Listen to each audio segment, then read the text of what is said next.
Hello les amis, j'espère que vous allez bien et bienvenue dans cette nouvelle vidéo. Comme vous avez pu le voir, il s'agira d'une vidéo coloriage et plus particulièrement, je vais vous présenter un des derniers cahiers de coloriage que j'ai reçu. Alors, il s'agit du coloriage Harry Potter au numéro qui est publié chez Hachette Little Heroes. Voilà, je vous montre le livre. Et c'est donc un livre de coloriage mystère, si on veut, entre guillemets. Faut vraiment vous dire ici qu'on est sur du un style de colo différent que je vous montrerai plus en détail tout à l'heure. Et ce livre, je suis contente car j'ai pu me le procurer d'occasion sur Vinted, j'ai pu l'avoir à un bon prix. Et disons aussi que, voilà, je l'ai eu d'occasion, mais il est comme neuf, hein. Il n'y a aucun coloriage de feu à l'intérieur, comme vous pouvez le voir, j'en ai déjà fait un. Juste ce qu'il faut savoir, c'est que ce que vous verrez tout à l'heure, c'est que je vous prends sur la table du salon de Chérie, c'est qu'en fait cette partie a été tournée pendant les calendriers de l'Avent. En fait, j'ai eu un petit couac. Il y a un jour, je pensais ne pas avoir de vidéo, je me suis dit, bah, je fais ceci. Et après coup, en fait, je me suis rendu compte que j'avais pas bien noté dans mes dates et qu'en fait, la vidéo que j'avais prévue pour le jour en question était déjà tournée. Donc je me suis dit que j'allais pas vous retourner le moment où c'est que je vous présente le cahier. Donc ne soyez pas étonnés si vous entendez parler du calendrier de l'Avent ou de je ne sais pas quels éléments. Et si à la fin je vous dis à demain, c'est à cause de cela. Sachez juste que non, demain vous n'aurez pas de vidéo. La prochaine vidéo ce sera mercredi. Mais comme je vous dis, voilà, comme il y a eu ce petit couac, vous avez quand même la partie qui est tournée, que j'ai gardée. Je vous ai juste refait l'intro pour un peu pouvoir vous expliquer la situation. Mais maintenant, du coup, je vais vous laisser découvrir ce cahier de coloriage. Et je vous souhaite du coup un bon visionnage. Alors, je vous reprends sous un autre angle. Et donc, comme je vous disais, je vais vous présenter le Harry Potter au numéro. Comme vous pouvez le voir, les illustrations sont faites d'après les films Harry Potter. Et ici, c'est dans la collection Hachette Little Heroes, donc c'est un coloriage pour enfants. Et pour vous donner une idée, disons que sa taille est plus petite qu'un coloriage mystère standard. Si, voilà, j'en prends un pour vous montrer, vous voyez, il est plus petit, le livre. Et disons que oui, alors là, on est sur le coloriage pour enfants. Voilà, je vous montre l'arrière. Et il n'y a pas le prix qui est noté, non. Alors, je crois qu'il était 14,09 €. De toute façon, vous aurez le lien dans la barre d'infos. Et moi, comme je vous ai dit, je l'ai commandé sur Vinted d'occasion. Alors, occasion quasiment comme neuf parce que il est arrivé, la personne n'a réalisé aucun coloriage à l'intérieur. Alors, ce livre est particulier dans le sens où c'est du coloriage au numéro et non pas du coloriage mystère. Quelle est la différence? Un coloriage mystère, je vous montre un exemple. Un coloriage mystère, vous arrivez, vous ne voyez pas ce que va donner votre dessin, vous avez le nuancier de couleur et vous dessinez et au fur et à mesure vous voyez ce que ça va donner. Un coloriage au numéro, par contre vous avez déjà une idée du coloriage, en fait les traits noirs sont déjà faits et vous allez juste colorier à l'intérieur selon un nuancier. Après, ce livre a des particularités, notamment le fait déjà que c'est un style de dessin, je sais que certains n'ont pas apprécié. Faut pas oublier que c'est tiré des films, donc c'est-à-dire que vous aurez des scènes qui vont rappeler les 8 films Harry Potter qui sont sortis à l'heure actuelle. Et aussi, ce coloriage a la particularité d'avoir un nuancier unique que vous retrouvez ici. Donc là, vous avez tout le nuancier du coloriage. Voilà. Donc ça, je sais que certaines personnes n'ont pas apprécié à ce niveau-là. Et aussi, alors, petite critique que je peux faire, moi j'en suis en train d'en réaliser un, je vais vous montrer. Donc déjà ce qui est bien, c'est que c'est du recto, donc c'est-à-dire, alors j'enlève ça, voilà ce que je suis en train de réaliser, donc c'est du recto, c'est-à-dire que de l'autre côté vous n'avez pas de dessin, et donc si vous protégez, vous voyez là j'ai mis une feuille, vous pouvez colorier au feutre à alcool. Point positif. Après, point qui est peut-être plus négatif, on va dire, de mon point de vue de personnes qui réalisent régulièrement du coloriage, c'est qu'au niveau des numéros, alors vous avez les numéros de base, effectivement, là vous pouvez les voir encore à certains endroits, et par contre certains endroits n'ont pas de numéros, donc j'improvise au niveau des couleurs. Par exemple ici j'ai mis un noir plus clair autour de la cravate pour essayer de faire la démarcation, et les yeux d'Harry, bien, je ne savais pas quelle couleur faire, alors j'ai regardé les yeux de Daniel Radcliffe, l'acteur qui joue Harry Potter. Il a les yeux bleus. Sauf que moi, je me suis dit, je vais partir du principe que je veux faire l'Harry Potter qui est dans le livre.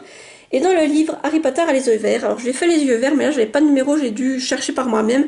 Alors après, je pars, comme je dis, c'est mon point de vue d'adulte. Un enfant, peut-être, va pas se poser de questions, il va colorier.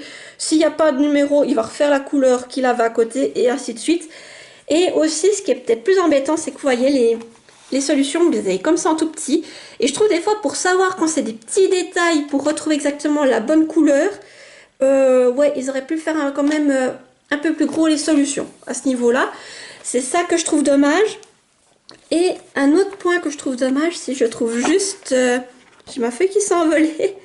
Bien entendu, je vais pas trouver ce que je veux. Attendez. Alors, vous voyez, vous avez ces pages comme ça. Alors, à l'époque, moi, je l'ai repéré quand il était sorti. Et au départ, c'était un éditeur anglais qui l'a sorti. Donc, j'avais regardé pour éventuellement le trouver d'occasion, cette version anglaise. Par contre, là, en sachant que c'est Hachette qui a repris ce livre, je trouve, surtout en sachant qu'il est destiné pour des enfants, que ces pages-là où vous avez du texte qui est écrit en anglais, qu'ils auraient au moins pu prendre la peine de les refaire et de traduire en français. Voilà. Étant donné que c'est pour du jeunesse, moi je me dis que la moindre des choses, surtout que c'est un éditeur français, ça aurait été de traduire le texte en français. Et ça, je trouve c'est dommage à ce niveau-là. Après voilà, il y en a quand même quelques-uns tout du long. Et puis moi, je vous avoue que n'étant pas pote avec l'anglais, il y a certaines phrases que je vais m'amuser à traduire avec le traducteur parce que je vais pas tout comprendre. Voilà. Des remarques que je pouvais faire, sinon, vous avez pu le voir, j'ai un coloriage qui a commencé, c'est celui-ci. Il est presque terminé, il me reste encore un peu ici à faire de mettre du noir en fait, et ici un peu sur les fenêtres. Mais pour ce livre, alors comme je vous ai dit, ça reprend les 8 films Harry Potter. Et pour moi, ça me semblait logique de commencer ce livre par un coloriage déjà du Harry Potter à l'école des sorciers, donc le premier film, et de prendre en plus une scène qui se déroule en hiver vu la période. Et pour moi, cette scène, j'ai envie de vous dire, c'est une scène que j'aime beaucoup car pour moi, cette scène, elle signifie encore, il y a ce moment de découverte de la magie, de l'innocence, et c'est une scène que je trouve très belle, donc pour moi, c'est pour ça que j'avais envie de la réaliser en premier. Et donc voilà, pour ce que je peux vous dire en tout cas ici, alors là j'ai fait un nuancier à part, parce que comme je vous dis, je peux utiliser différents types de feutres. Là il y a du feutre à alcool, il y a du feutre encre de Chine, du feutre à eau. Je vous en parlerai plus en détail quand on reviendra dessus, lorsque je vous présenterai mes colos d'hiver. Mais voilà, je vais essayer de vous présenter les solutions. Alors on va zoomer un peu, attendez. J'espère que vous verrez bien. Voilà les solutions. Alors attendez. Là. En plus, j'arrive pas à bien vous les montrer. Alors là, voilà. Là, ça, c'est les premiers. J'espère que vous verrez bien parce que comme je vous dis, c'est tout petit. Maintenant, je vais poser parce que sinon, vous n'allez pas voir. J'espère que... Attendez, si je zoome encore un peu, est-ce que ça... Ouais, je sais pas si vous... c'est pas très net. Alors, je vais laisser comme ça. Et malheureusement, je vais vous montrer les solutions comme ça, là, va vite. Parce que... Comme je vous dis, c'est tout petit, même moi, des fois, j'ai bien du mal à les voir. Voilà, ça, c'est ce que je fais. Et là, donc, vous avez le reste des solutions. Donc, il y a 90 coloriages, inspirés des 8 films Harry Potter. Donc là, vous avez la première partie. La deuxième partie, donc là, je vous montre vraiment ce qui est en couleur, hein, parce que... Sinon, après, je vous montrerai vraiment, pour que vous puissiez bien les voir sur les pages, mais sans qu'ils soient coloriés. Parce que, comme je vous dis, sinon, là, si je dois vous montrer que ça, vous voyez pas grand-chose. Voilà. Et par contre aussi, ce qui est dommage, c'est que les films sont vraiment mélangés. C'est ça qui est dommage. Alors, je redézoome. Hop. Voilà. Mais, par contre, oui, comme je vous dis, je le voulais. Alors, c'est vrai que c'est des dessins particuliers, car c'est inspiré des films, donc inspiré de vrais personnages. Mais sinon, le style de dessin me plaît bien encore. Et maintenant, il va falloir que je regarde. Alors, j'en ai fait qu'un pour le moment. Et voir comment ça donne au niveau des numéros, si je dois vraiment adapter plus. Mais après, je pense que, comme je vous dis, les enfants vont pas trop se poser de questions. Ils ont une ancienne unique, ils suivent. Et tout d'un coup, ils voient que les zones à côté, ils font la même couleur. Et voilà, moi, je vous parle de mon point de vue d'adulte qui a l'habitude de colorier. Et là, du coup, je vais vous montrer vraiment les coloriages que vous avez à l'intérieur, pour que vous puissiez voir plus en détail. Et je vais vous mettre un petit fond sonore. En attendant, j'espère que cette vidéo vous aura plu. N'hésitez pas à me dire en commentaire si ce coloriage pourrait vous intéresser, si vous voulez être procuré. Et n'hésitez pas à me dire quel est votre film préféré Harry Potter. Pour moi, personnellement, c'est le Harry Potter 3, donc Harry Potter et le prisonnier d'Azkaban. Mais n'hésitez pas à me dire lequel vous préférez aussi. Il y a un coloriage, une scène que l'on voit à l'intérieur de ce livre qui vous plaît. Quelle est votre scène préférée qui est montrée dans ce cahier de coloriage? Et si vous êtes trop timide pour mettre un commentaire, mettez-moi un emoji. Là, vous pouvez me mettre un emoji sur un sorcier, une sorcière, un château ou quelque chose en lien avec la magie. Allez-y, faites-vous plaisir, ou même un train à vapeur, tout ce qui rappelle un peu cet univers. Et du coup, comme d'habitude, n'hésitez pas à laisser un petit pouce en l'air pour soutenir la vidéo, à activer la petite cloche pour ne pas rater celles qui vont suivre, et à vous abonner car ça fait toujours plaisir et ça permet de soutenir la chaîne. Et moi, j'arrête là le blabla, je vais mettre un fond sonore pour vous présenter le reste. Et je vous souhaite déjà, je vous dis à bientôt pour une nouvelle vidéo, ou plutôt à demain. Et portez-vous bien, je vous dis déjà bye bye. Et maintenant, on va regarder tout ça en musique.